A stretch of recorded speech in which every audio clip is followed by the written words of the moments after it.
Friends, today recipe వచ్చి పచ్చి కొబ్బరితో sweet, traditional sweet. అమ్మమ్మలు అందరూ చేసే స్వీటు, కొబ్బరి బెల్లం వేసి స్వీటు రెసిపీ చాలా టేస్టీగా ఉంటుంది.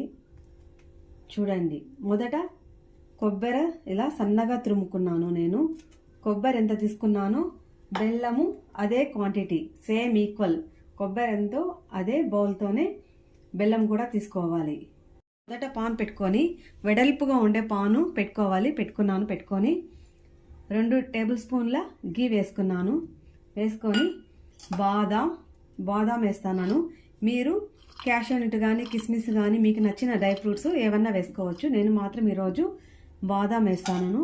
బాదాం వేసి కొద్దిగా ఫ్రై చేసుకోవాలి. మంట మీడియం ఫ్లేమ్లో పెట్టుకొని కొద్దిసేపు ఇలా ఫ్రై చేసుకోవాలి.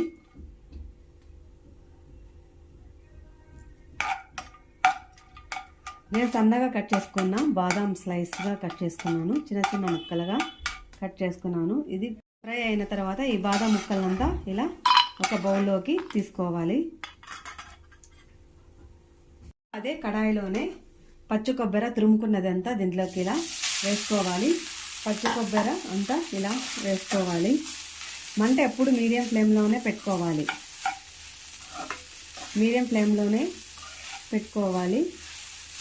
తర్వాత పచ్చి కొబ్బరి ఎంత తీసుకున్నానో అదే క్వాంటిటీనే బెల్లం కూడా తీసుకోవాలి. బెల్లం కూడా దీంట్లోకి ఇలా వేసుకునేస్తున్నాను. బెల్లంలో ఏమీ నలకలంటే చిన్న ఇసకగా కానీ ఏమీ లేదు, చాలా శుభ్రంగా ఉంది కాబట్టి బెల్లము అట్లే డైరెక్ట్గా నేను వేసుకున్నాను.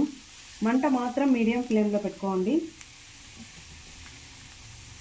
బెల్లంలో ఏమీ చిన్న ఇసకగా ఉండేటివి ఏమీ లేదు కాబట్టి నేను డైరెక్ట్గా బెల్లము ఇలానే వేసుకున్నాను.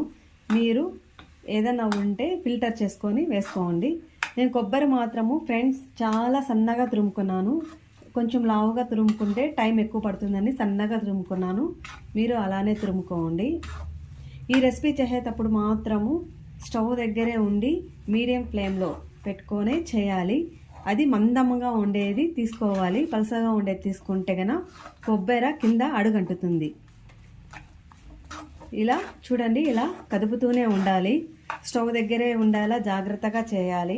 ఇది మాత్రము కొంతసేపు ఎవరన్నా ఫోన్ చేశారని చెప్పి వదిలేశారంటే అడుగంటుతుంది. చూడండి, కొంతసేపు ఉడికింది. ఇంకా మనకు కొంచెము దగ్గరికి రావాలి.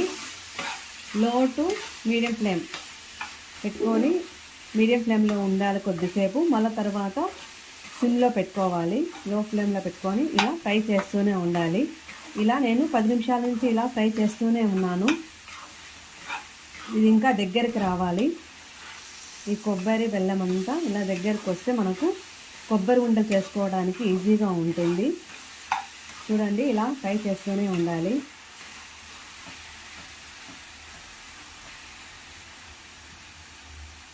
నేతిలో వేయించినటువంటి బాదాం పలుకులను ఇందులోకి వేసుకోవాలి. దీన్నంతా ఇలా బాగా కలుపుకోవాలి. ఎంతసేపు మీడియం ఫ్లేమ్లో పెట్టుకొని ఒక 10 నిమిషాలు ఇలా వేయించాను. ఇప్పుడు లో ఫ్లేమ్లో పెట్టుకొని వేయించుకోవాలి. ఇప్పుడు చూడండి, కొబ్బరి బెల్లం అంతా బాగా దగ్గరకు వచ్చింది. ఇప్పుడు మనం స్టవ్ ఆఫ్ చేసుకుంటే మనకు సరిపోతుంది. ఇది చల్లారిన తర్వాత గోరువెచ్చగా, మరీ చల్లగా కావద్దు, కొద్దిగా చల్లారిన తర్వాత గోరువెచ్చగా ఉన్నప్పుడు మనము కొబ్బరి ఉండలు రెడీ చేసుకుంటాము. చూడండి ఫ్రెండ్స్, కొబ్బరి అంతా ఇప్పుడు కొద్దిగా మరీ చల్లగా అయిపోకుండా కొద్దిసేపు చల్లారిన తర్వాత గోరువెచ్చగా ఉంది. ఇప్పుడు చూడండి, కొబ్బరి బాగా వస్తుంది. ఉండలు చూడండి, ఇలా చల్లారింది కాబట్టి మనము ఇలా బాల్ చేసుకుంటే చూడండి కొబ్బరి ఉండ రెడీ ఫ్రెండ్స్. ఇది చాలా ఎనర్జీగా ఉంటుంది. ఎందుకంటే పచ్చి కొబ్బరి బెల్లం కదా, బెల్లంలో ఐరన్ ఉంటుంది కాబట్టి మనం తింటే మనకు హెల్త్కి కూడా చాలా మంచిది. చిన్నపిల్లలకు కూడా అప్పుడప్పుడు ఇది చేసి పెడుతూ ఉండాలి. ఇలా అన్నీ లడ్డు చేసుకుంటాను. ఇంకా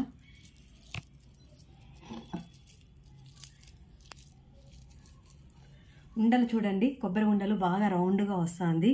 కరెక్ట్గా మనము ఒక 10-15 నిమిషాలు మనము అలా బెల్లము చక్కెర అంతా బాగా కలిపేసి దగ్గరకు వచ్చిన తర్వాత మనం ఇలా ఉండలు చేసుకున్నాం అనుకోండి, బాగా వస్తుంది. చూడండి, ఇదే కాకుండా నెయ్యి కూడా వేసుకోకుండానే మనకు రౌండ్గా వస్తుంది, ఏం అతుక్కోలేదు.